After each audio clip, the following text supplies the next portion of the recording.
She fell asleep on a stranger's shoulder, but she had no idea he was one of the most powerful men in the city, and that this moment was no accident. No one noticed the woman at the far end of the train car, except the man who could have owned the entire train if he wanted to. Hannah Collins sat there in silence, her head slowly nodding forward as exhaustion pulled her under, her worn-out sneakers barely touching the floor, her hands still loosely gripping a canvas bag filled with medical bills and a half-empty water bottle. It had been another 14-hour day, the kind that blurred together until time stopped feeling real, the kind where you stopped thinking about tomorrow because just surviving today was already too much. Across from her, a man in a tailored charcoal suit glanced up from his phone, his expression calm but observant, the kind of presence that didn't demand attention but somehow commanded it anyway. Ethan Whitmore was used to people watching him, not the other way around, but something about the way Hannah fought sleep caught his attention. Her head dipped once, twice, then finally gave in, gently falling to the side until it rested against his shoulder. A few passengers looked over, expecting him to pull away, to react, to correct the intrusion. But he didn't move.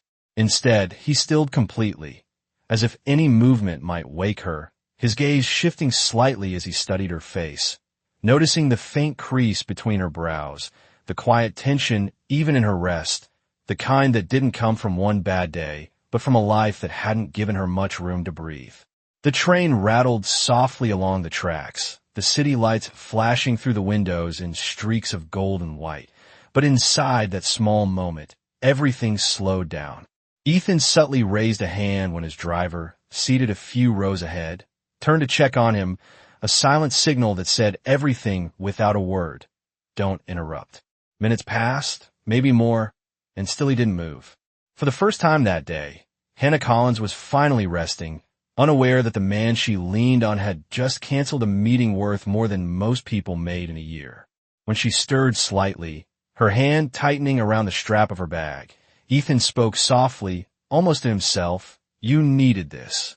And, for reasons he didn't fully understand yet, he meant it. Outside, the train slowed as it approached the next station, the automated voice announcing the stop, but Ethan didn't stand, didn't shift, didn't even check the time. Because for the first time in a long time, something unexpected had happened, and he wasn't about to let it in too soon. When Hannah Collins finally opened her eyes, the first thing she felt was warmth, steady and unfamiliar. And for a brief second she forgot where she was, her body still caught between exhaustion and reality, until she realized her head was resting on someone's shoulder, and she pulled back quickly, her eyes widening in shock as she straightened up, brushing her hair back in embarrassment and gripping her bag tightly, as if it could anchor her back to dignity. "Oh my God, I am so sorry," she said. Quickly, her voice soft but filled with panic. "I did not mean to do that. I must have fallen asleep." And for a moment she could not even look at him, already expecting annoyance or discomfort. But when she finally glanced up, the man beside her did not look irritated at all, his expression calm, almost thoughtful, like he had been expecting this exact moment. Ethan Whitmore gave a small, reassuring nod, his voice low and steady.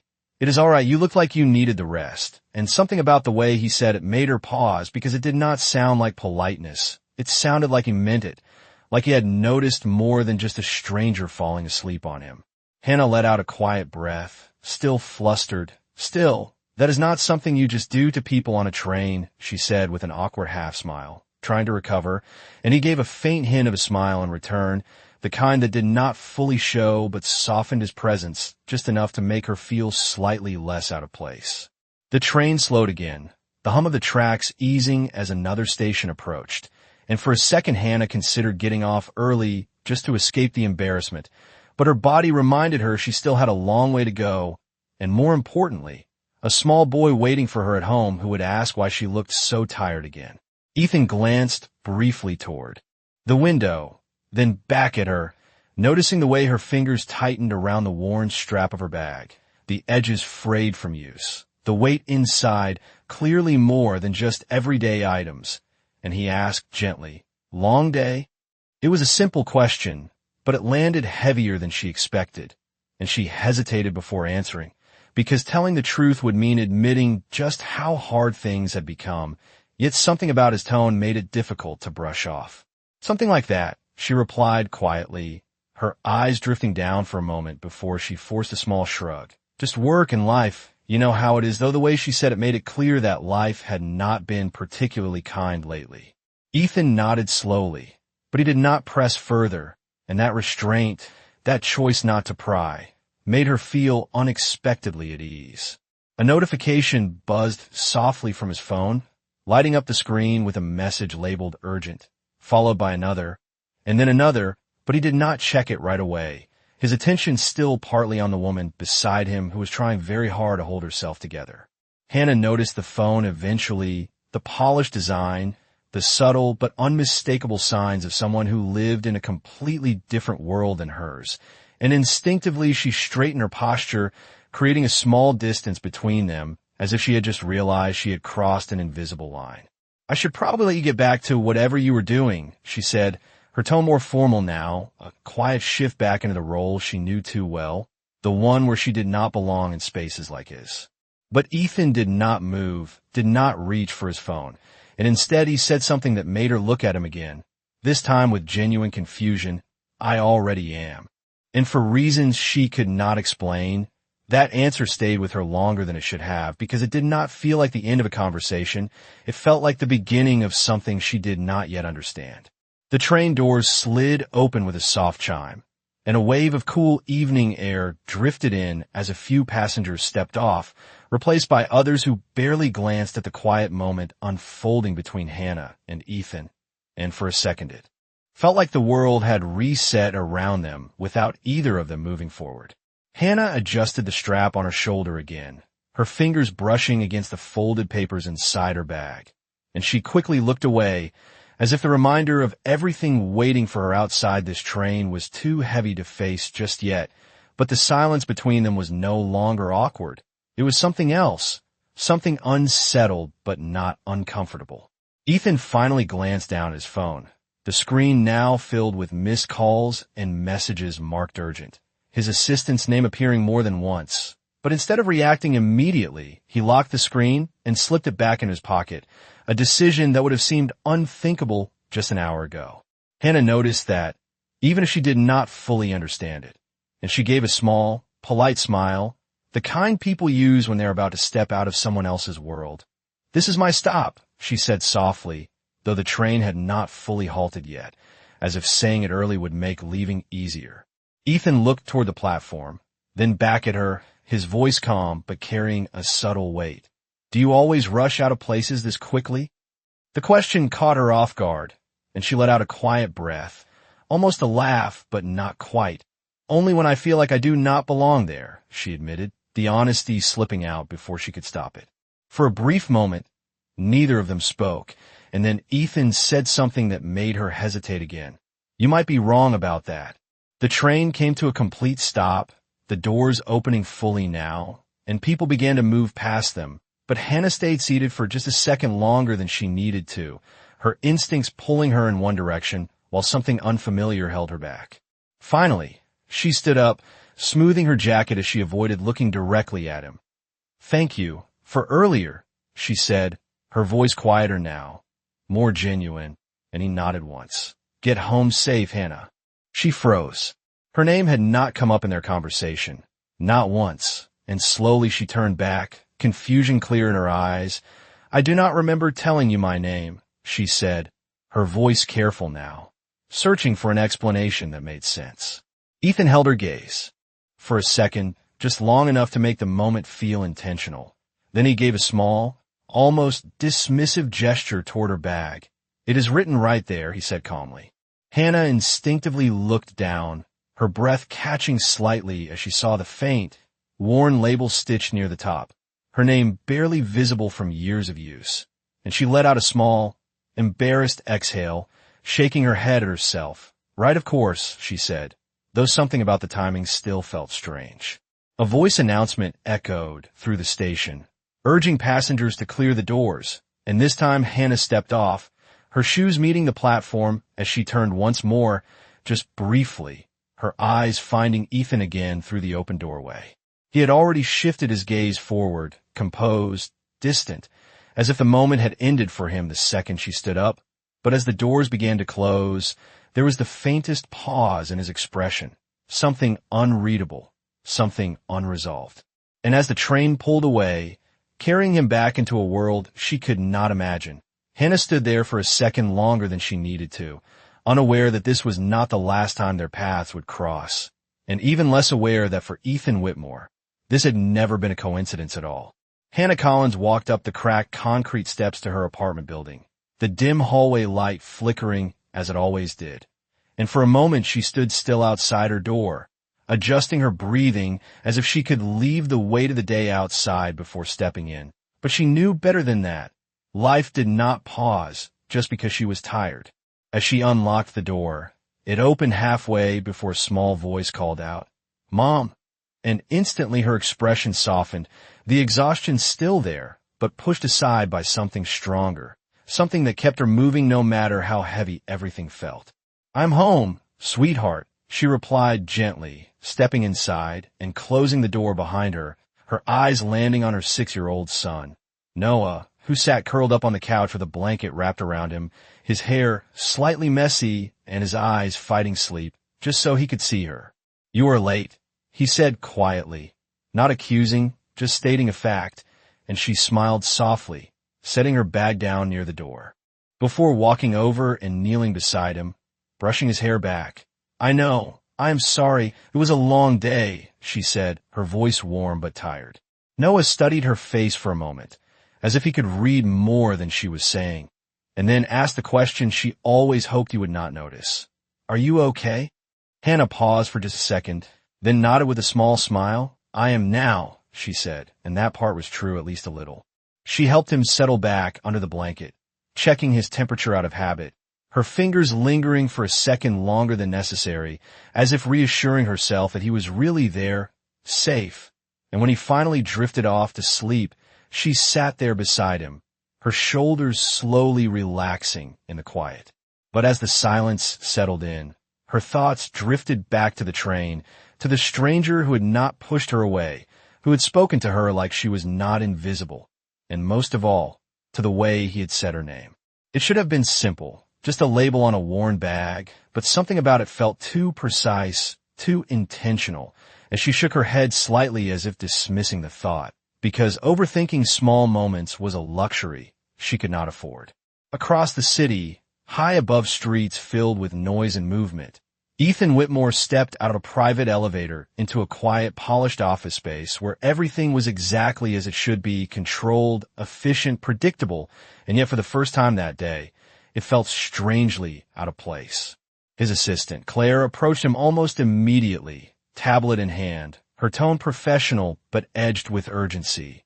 "You missed 3 calls from the board, and the investors are asking for confirmation on tomorrow's meeting," she said, keeping pace as he walked in. But Ethan did not respond right away, his mind still lingering somewhere far less structured. "Reschedule," he said simply after a moment, his voice calm but distant, and Claire blinked slightly, caught off guard. "Reschedule all of them?" she asked carefully, and he stopped walking just long enough to look at her. "Yes," he said, leaving no room for debate.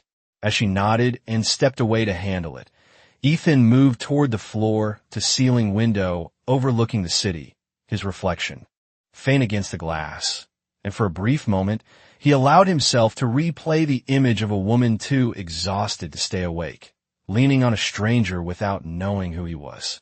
Then, almost as if confirming something to himself, he reached into his pocket, pulling out his phone and opening a file that had already been there long before tonight, a file with a single name at the top, Hannah Collins, and beneath it, details that made it clear this was never just a random encounter. And as the city lights flickered below, Ethan Whitmore quietly said, almost under his breath, "Not a coincidence." The next morning came faster than Hannah Collins was ready for, the soft light filtering through the thin curtains as her alarm buzzed at 6:30 sharp. And for a moment she stared at the ceiling, her body still heavy from the day before, her mind already racing through everything that needed to be done before the sun fully rose. She moved quietly, so she would not wake Noah, preparing a simple breakfast, packing his small lunch with careful precision as if every detail mattered more than it should. Because in her world, it did. But just as she reached for her bag by the door, her phone rang, the unfamiliar number flashing on the screen, making her hesitate before answering. "Hello," she said cautiously, her voice still soft from the early hour, and a professional voice responded on the other end. "Good morning. I speak with Hannah Collins?" Her grip tightened slightly. "This is she," she replied, and there was a brief pause before the words that followed completely shifted the direction of her day. "We reviewed your application and would like to invite you in for an interview today at 10 a.m. Hannah froze, her mind scrambling to process what she had just heard. Because she had sent out so many applications, she had stopped expecting responses, let alone something this immediate. "Today," she repeated, almost unsure if she had heard correctly, and the voice confirmed calmly, "Yes, if you are available." Her eyes darted toward Noah's room, then to the clock, then back to the door, calculations running through her head at a speed fueled by necessity. "Yes, I will be there," she said quickly, before the opportunity could disappear, and as the call ended, she stood there for a moment, her heart beating faster than it had in weeks, hope creeping in where exhaustion usually lived. But just as that feeling began to settle, a sudden knock at the door shattered the quiet, sharp and unexpected. Hannah opened it carefully, only to find the building manager standing there with a clipboard and a tight expression. "We need to talk about your rent," he said without greeting, and her stomach dropped instantly. "I told you I just need a few more days," she replied, trying to keep her voice steady. But he shook his head. "You said that last week, Hannah. I cannot keep delaying this," and the tension in his tone made it clear this was not a conversation she could talk her way out of. For a brief second, everything she had just gained in hope began to slip, the interview, the possibility of change, all of it overshadowed by the reality that she might not even have a place to come back to. "Please," she said quietly, her voice almost breaking but held together by sheer will. "I have something today. I just need a little time," and he hesitated just slightly before sighing. 48 hours. "That is all I can give you," he said, and then he turned and walked away, leaving her standing in the doorway with a deadline that felt impossibly close. Across the city, Ethan Whitmore sat at the head of a long glass table, executives speaking around him, numbers and projections filling the screens. But his attention was elsewhere, his fingers tapping lightly once against the surface before he finally spoke, cutting through the room with calm authority. "The candidate for the community outreach position," he said, and the room fell silent instantly, one of the executives nodding. "Yes, she is scheduled for 10 a.m. today," and Ethan leaned back, slightly, his expression unreadable. "Make sure she is seen immediately," he said, his tone leaving no room for error. And as the meeting resumed, no one questioned why a position that had been considered minor just hours ago had suddenly become his priority. Back in her small apartment, Hannah grabbed her bag, her movements faster now, more urgent, her entire future narrowing down to the next few hours, unaware that the opportunity she was rushing toward had already been set in motion long before she ever picked up that call. By 9:30 in the morning, Hannah Collins stood across the street from a building that did not look like a place someone like her was meant to enter.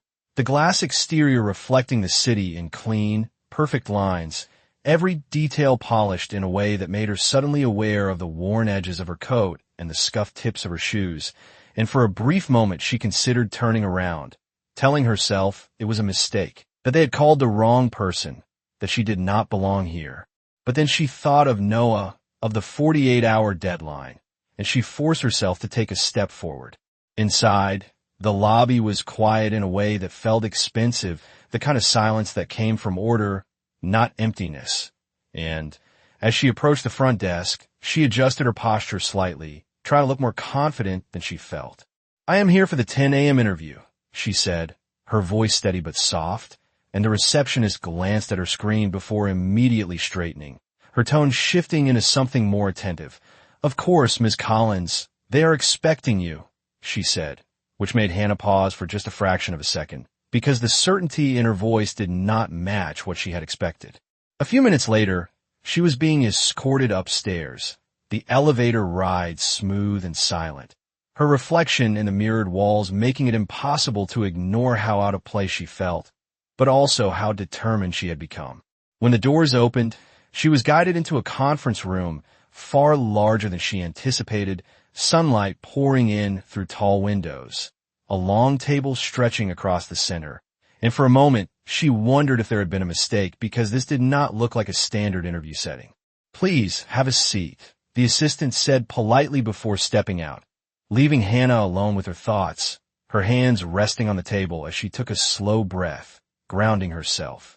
Seconds later, the door opened again, and two well-dressed individuals entered, greeting her professionally, asking questions about her experience, her background, her ability to handle pressure. And at first, everything felt normal, almost routine, but then the tone began to shift. The questions became more specific, more tailored, as if they already knew parts of her story, references to jobs she had not highlighted, details she did not remember emphasizing, and her confusion grew quietly beneath her composed answers. "You have demonstrated resilience under difficult circumstances," one of them said, glancing at a file in front of them, and Hannah blinked slightly because that word, resilience, felt too personal, too precise for someone who had only seen her resume. "I do what I have to," she replied simply, unsure how else to respond, and the two exchanged a brief look before nodding. Then came the moment that shifted everything again. "We would like to offer you the position," the woman said calmly, sliding a document across the table, and Hannah stared at it, her mind struggling to catch up, because interviews did not end like this, not this quickly, not without hesitation. I have not even asked about the role yet," she said, her voice barely above a whisper, and the man across from her gave a small, polite smile. "We believe you will be a strong fit." Her hands hovered over the paper, uncertainty and hope colliding all at once, because this was exactly what she needed, and yet something about it did not feel ordinary. "Why me?" she asked quietly, the question slipping out before she could stop it, and for a brief second, the room fell into a silence that felt heavier than before. The woman's expression softened slightly, but her answer was careful, measured, because sometimes the right person is not the most obvious one on paper. Hannah nodded slowly, though the explanation did not fully settle her thoughts, and as she looked down at the offer again, her heart began to race, not just from the opportunity in front of her, but from the growing sense that something unseen had guided her here. And somewhere else in the building, behind a closed door and a wall of glass, Ethan Whitmore stood watching through a live feed on a screen, his expression calm but focused, as if confirming something he had already decided the moment she fell asleep on his shoulder. Hannah Collins walked out of the building holding the offer letter like it might disappear if she loosened her grip, the bright midday sun hitting her face as the reality of what had just happened slowly began to settle in. And for the first time in months, maybe longer, she felt something unfamiliar, but undeniable, a sense of possibility that reached deeper than simple relief. She paused at the edge of the sidewalk, her eyes scanning the page again as if she needed to confirm it was real, the salary number alone enough to change everything, enough to cover rent, to keep the lights on without counting every dollar, to finally give Noah something stable. But even as hope rose, that quiet unease followed closely behind, the same feeling she had in the interview room, the sense that this had all moved too fast, too smoothly, like doors had opened before she even knocked. She folded the paper carefully and placed it inside her bag, exhaling slowly as she tried to ground herself in what she could control, one step at a time. Across the street, a black car sat parked among others, unremarkable to anyone passing by. But inside, Ethan Whitmore watched as she exited the building, his gaze steady, his expression unreadable as he observed the exact moment her shoulders relaxed just slightly, the tension easing in a way that confirmed what he needed to see. His phone buzzed again, Claire's name appearing on the screen, and this time he answered.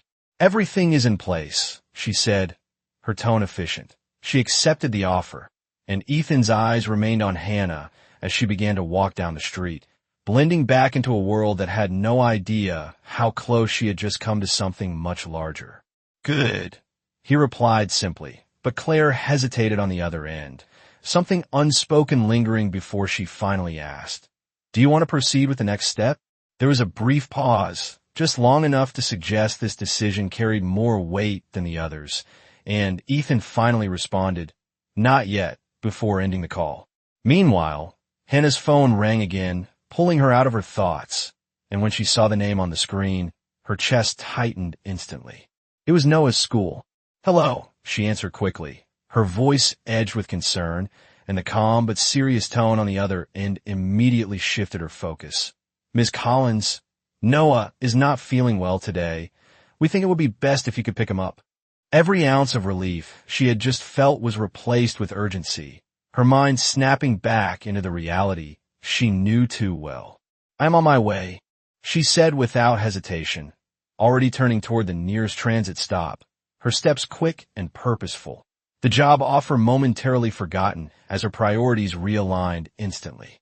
As she moved through the crowded street, she did not notice the same black car, slowly pulling away from the curb, keeping a careful distance behind her route, unseen but intentional.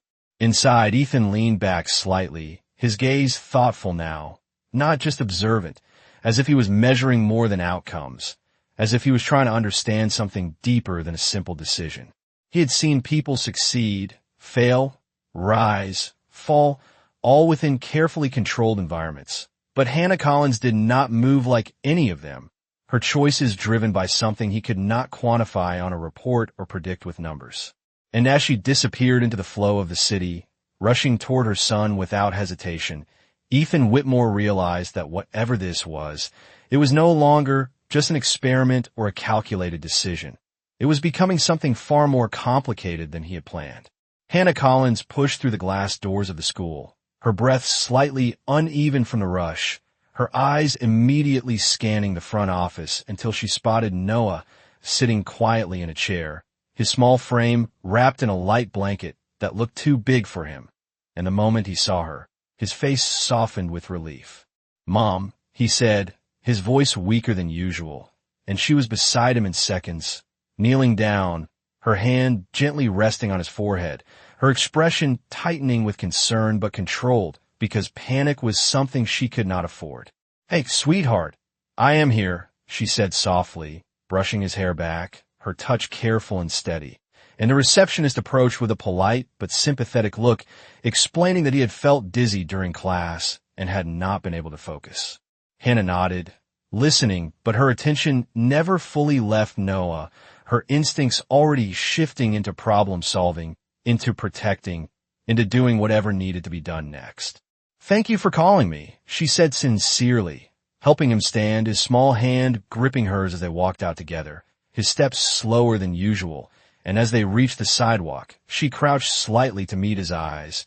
"We're going to get you home, okay?" she said, her voice calm. And he nodded, trusting her completely. As they waited for the bus, Hannah adjusted the strap of her bag again, the offer letter still inside, its presence both comforting and distant at the same time, because right now, none of that mattered more than the child standing beside her. Across the street, the same black car remained parked at a distance, its tinted windows hiding the quiet observation within. And inside, Ethan Whitmore watched as Hannah shifted her position slightly to shield Noah from the light breeze, a small, almost automatic movement that spoke louder than anything she had said. His phone rested in his hand, the screen displaying a summary of Noah's school report, a detail he had access to long before this moment, and yet seeing it unfold in real time changed something in a way data never could. "Sir," Claire's voice came through again as a message, asking for confirmation on a separate matter.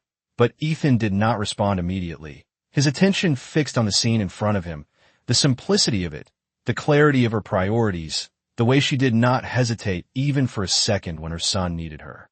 On the bus ride home, Hannah kept one arm around Noah, holding him close as he leaned against her side, his eyes half closed, and she stared out the window, her thoughts moving quickly between concern and calculation, doctor visits, medication, time off work, and then the realization hit her with sudden weight. The job. She had just been offered a position that could change everything, but she had not even asked about flexibility, about hours, about whether they would understand if her son needed her like this.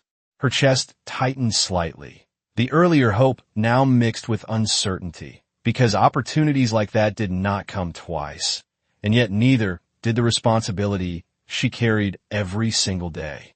As the bus slowed near her stop, she helped Noah stand again, steadying him carefully, and as they stepped off, she made a quiet decision that felt both necessary and impossible at the same time. She would not let anything, not even something that promising, come before him. And as she walked back toward her apartment, unaware of the eyes that had not left her since she exited the building earlier, Ethan Whitmore finally lowered his phone. His expression no longer just analytical, but something more conflicted, as if the lines between intention and reality were beginning to blur in ways he had not anticipated. That night, the small apartment felt quieter than usual, the kind of silence that made every thought louder.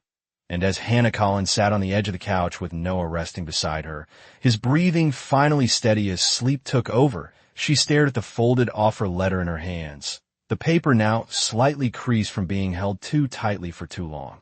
The numbers on it still felt unreal, the promise of stability just within reach, yet the weight of everything it required pressed just as heavily against her chest.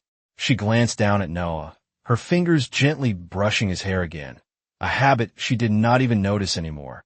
And in that moment, the choice that had seemed impossible earlier in the day began to take shape with quiet clarity. "You come first," she whispered under her breath, more to herself than anyone else. And with a slow exhale, she reached for her phone, pulling up the contact information from earlier that morning. Across the city, Ethan Whitmore stood alone in his office, the lights dimmed, the skyline stretching endlessly beyond the glass. But his attention was fixed on the screen in front of him, waiting as if he already knew what was about to happen. When Hannah's call finally came through, he did not hesitate, answering it himself instead of letting it pass through anyone else. "Hello." His voice was calm, neutral, giving nothing away. And on the other end, Hannah hesitated for just a second, clearly not expecting to reach someone directly. "Hi, this is Hannah Collins," she said, her tone respectful but steady. "I'm calling about the position I was offered today," and Ethan remained silent, allowing her to continue, his gaze unmoving. "I'm very grateful for the opportunity," she said carefully, choosing each word with intention. "But I need to be honest. My situation is complicated. I have a young son, and today made me realize that I cannot commit to something unless I know I can be there for him when he needs me." Her voice did not break, but the weight behind it was unmistakable. "So before I accept, I need to ask if there is any flexibility, any understanding for that kind of responsibility." There was a pause, not long, but long enough for her to wonder if she had just risked everything by asking. And then Ethan spoke again, his tone unchanged, but carrying something deeper beneath the surface. "If you had not asked that question, the offer would not stand anymore," he said simply. Hannah blinked, caught off guard, her grip tightening slightly on the phone. "I am sorry," she asked, unsure if she had heard him correctly, and Ethan took a slow breath before continuing. "The role was never meant for someone who would choose the job over their child," he said, his words precise now, intentional. "It was meant for someone who would not." The silence that followed was heavier than anything before it. Not uncomfortable, but revealing, as if a truth had just been placed between them that could not be ignored. Hannah's mind raced, connecting pieces she had tried to dismiss. The speed of the interview, the way they already knew things about her, the feeling that none of it had been random. "Who are you?" she asked quietly, the question no longer avoidable. And for the first time, Ethan did not deflect. "Someone who has been watching you for longer than you think," he answered, his voice calm, but no longer distant. Her breath caught slightly, not in fear, but in realization, the kind that shifts everything all at once. "The train," she said softly, and there was a brief pause before he confirmed it. Not a coincidence. Hannah looked down at Noah again, then back at the letter in her hand, and for the first time, the opportunity in front of her felt different, not like luck, not like chance, but like something carefully placed in her path. "Then why?" she asked, the question carrying more than curiosity now. And on the other end, Ethan's gaze drifted toward the city lights once more. His reflection faint against the glass as he answered in a voice quieter than before. Because some people are worth the risk of believing in. And as the call ended, Hannah sat there in the quiet, holding on to words that had just changed more than her circumstances, while miles away, Ethan Whitmore stood alone, fully aware that what had started as a controlled decision had now become something he could no longer predict, and that was exactly what made it matter.